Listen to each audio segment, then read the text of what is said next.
এই পার্টে শেয়ার করব কি কি হয়েছিল মেনুতে। এখানে দেখো স্টার্টারে কিন্তু রয়েছে চিকেন পকোড়া, আর সার্ভ করছে কিন্তু আমারই দিদির ছেলে। তারপরে এখানে দেখো কেক কাটিং হয়েছে, সেই কেকটা খাচ্ছি, আমারটাও খেলাম, আবার বোনের থেকেও খেলাম। এইবার চলো তোমাদের সাথে শেয়ার করি মেনুতে কি কি হয়েছে। এখানে দেখো কচুরি, তার সাথে হয়েছে কিন্তু ঘুগনি, মাটন ঘুগনি, আর ঘুগনির মধ্যে কিন্তু চর্বিগুলো বেশ পরিমাণে রয়েছে। তারপরে কিন্তু চলে এসেছে দেখো এখানে সাদা ভাত, তার সাথে ভেজ ডাল আর ঝুড়ি ভাজা। 5 ঘন্টার মধ্যে দিয়ে চলে গেছে, আপনাকে এরপর দিয়ে কাজে নেবো না বলে দিলাম। কাজেতে বাদ দিয়ে যা জানে না 5 ঘন্টার মধ্যে দিয়ে দিয়েছো। এই এলাকার ক্ষমতা নেই।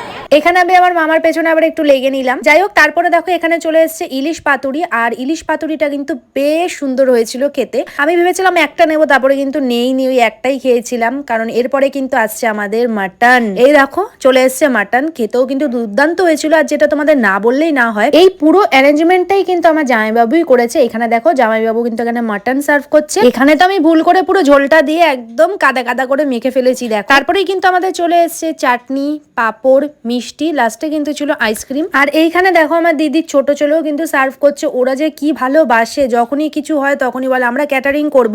তো যাই হোক, কেমন লাগলো ভিডিওটা অবশ্যই কিন্তু জানিও। গুড নাইট সবাইকে, টাটা।